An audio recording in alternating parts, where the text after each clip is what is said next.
నమస్తే, welcome to our voice. నేను journalist నవత. కొన్నిసార్లు వ్యవస్థను దూషించాల్సింది పోయి వ్యక్తులను దూషిస్తూ తాము హీరోలా ఫీల్ అయిపోయే వాళ్ళు చాలామంది ఉంటారు. కానీ ఎప్పుడైతే వ్యవస్థలో లోపాలను ఎత్తి చూపుతూ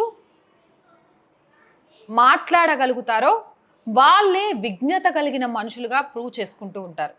నిజంగా కూడా అది ఏ ఫీల్డ్ అయినా కానివ్వండి, రాజకీయమే కానివ్వండి, సినీ ఫీల్డే కానివ్వండి, ఇంకొకటి ఏ ఫీల్డ్ అయినా కానివ్వండి, వ్యక్తిగత దూషణ కంటే వ్యవస్థలో లోపాలను సరిదిద్దాలి అంటూ చైతన్యపరచడం వల్ల ఒక మంచి అట్మాస్ఫియర్ని, ఒక మంచి ప్రజాస్వామ్యాన్ని నిలబెట్టడానికి యూజ్ అవుతుంది. ఈ విషయంలో మనం ప్రధాని మోడీని చూసి చాలా విషయాలు నేర్చుకోవాలి. వ్యవస్థలో జరుగుతున్న లోపాలు, వ్యవస్థలో మార్పు, వ్యవస్థలో అంతర్లీనమైన విషయాలను ఎత్తి చూపుతూ ప్రక్షాళన చేస్తూ భారతదేశాన్ని ముందుకు తీసుకువెళ్ళాలి అని చూస్తారు. అలాంటి ప్రధాని మోదీ విషయంలో అవినీతి ఆరోపణ ఇంకొకటో చెప్పడానికి వీల్లేదు. అలాగే బీజేపీకి సంబంధించి వ్యవస్థలో ఈరోజు యూసీసీ గురించి మాట్లాడదామన్నా, సిఏఏ గురించి మాట్లాడదామన్నా, అయోధ్య రామ మందిరం గురించి మాట్లాడదామన్నా, లేకపోతే ఎస్సీ వర్గీకరణ గురించి మాట్లాడదామన్నా, ఏ విషయాన్ని తీసుకున్నా కూడా బీజేపీ ప్రభుత్వాన్ని విమర్శిస్తే ప్రజలు ఊరుకోవటం లేదు. దీంతో వ్యక్తిగత దూషణలకు దిగిన ఒక వ్యక్తిని అరెస్ట్ చేశారట పోలీసులు. దీనికి సంబంధించిన ఆర్టికల్ని మేము ముందుంచుతా. అది మామూలుగా కూడా కాదు, అసభ్య వ్యాఖ్యలు చేశారట. మరి అసలు ఈ కల్చర్ ఎక్కడి నుంచి వస్తుందో అర్థం కావట్లేదు. బూతులు తిట్టడమే రాజకీయం అనే ఒక కల్చర్, బూతులు తిట్టడమే హీరోయిజం అనుకునే ఒక కల్చర్కి అయితే మార్పు రావాల్సిన అవసరం అయితే చాలా ఉంది. ప్రధాని మోదీపై అనుచిత వ్యాఖ్యలు చేసిన వ్యక్తిని అరెస్ట్ చేసినట్లు ఛత్తీస్గఢ్ పోలీసులు తెలిపారు. అరవింద్ కుమార్ సోని అనే వ్యక్తిని మస్తూరి పట్టణంలో అదుపులోకి తీసుకున్నారు పోలీసులు. ఇక శనివారం అంటే ఏప్రిల్ 13వ తారీఖున బాదోరా గ్రామంలో జరిగిన బహిరంగ సభ అనంతరం కాంగ్రెస్ నేత కన్హయ్య కుమార్ మీడియాతో మాట్లాడుతున్న క్రమంలో అరవింద్ కుమార్ తీవ్రమైన అసభ్య పదజాలంతో ప్రధాని మోదీపై విరుచుకుపడ్డాడు. ఈ కన్హయ్య సిన్హా తెలుసు కదా, కన్హయ్య కుమార్.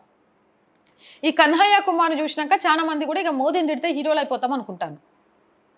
కానీ అనవసరంగా ఎవరు తిట్టినా కూడా అది తప్పే. అనవసరంగా తిడితే ఎవరు ఊరుకుంటారు? దీంతో బీజేపీ నేత బీపీ సింగ్ అరవింద్ కుమార్ పై పోలీసులకు ఫిర్యాదు చేశాడు. రెచ్చగొట్టే విధంగా ప్రధాని మోదీపై అరవింద్ చేసి అనే వ్యక్తి అసభ్య వ్యాఖ్యలు చేశారని ఆయన ఫిర్యాదులో పేర్కొన్నారు. బిలాస్పూర్ జిల్లాలో కాంగ్రెస్ పార్టీ అభ్యర్థి దేవేంద్ర సింగ్ యాదవ్ ఎన్నికలు చోటు చేసుకున్నాయి.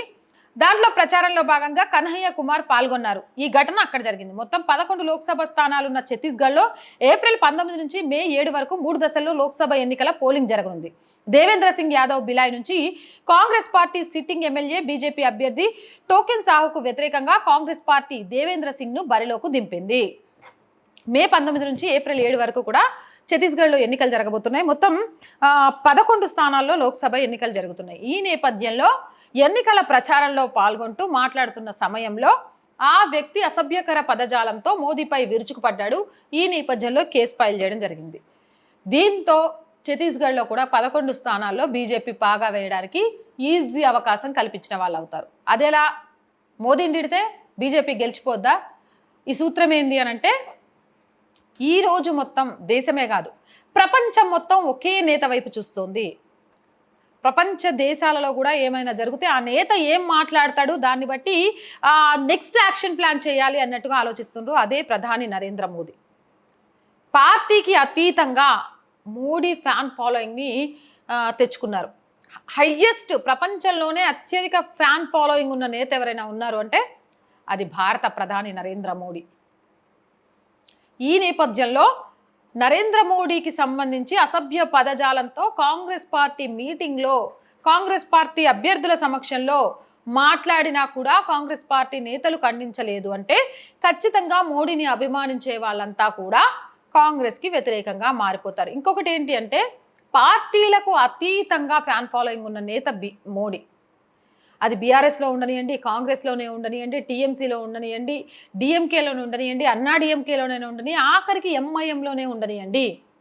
కానీ పార్టీ ఏదైనా కానీ ఒక వ్యక్తిని ఆరాధించాల్సి వస్తే, ఒక వ్యక్తిని అభిమానించాల్సి వస్తే ఆ వరుసలో ముందంజలో ఉంది నరేంద్ర మోడీ. అలా పార్టీలకు అతీతమైన దేశ భద్రత, దేశ భవితవ్యం, భావి భారత పౌరులను తీర్చిదిద్దడమే తన ప్రధాన లక్ష్యంగా పెట్టుకొని రామరాజ్య స్థాపన కోసం ప్రయత్నం చేస్తున్న నరేంద్ర మోడీని వ్యక్తిగతంగా అసభ్య పదజాలంతో తిట్టడంతో కాంగ్రెస్ మీద కాస్తో కూస్తో ఉన్న ఆశాభావం కూడా పటాపంచలైపోయి ఛత్తీస్గఢ్లో కూడా 11 స్థానాల్లో బీజేపీ కాషాయ జెండా ఎగరవేయడానికి మళ్ళీ సెల్ఫ్ గోల్లో అవకాశం కల్పించిన వాళ్ళు అయ్యారట. మీరేమనుకుంటున్నారు? కామెంట్ సెక్షన్లో పెట్టేయండి. మోర్ వీడియోస్ కోసం మన ఛానల్ వెంటనే సబ్స్క్రైబ్ చేయండి. వీడియో నచ్చిందా లైక్ చేయండి, షేర్ చేయండి.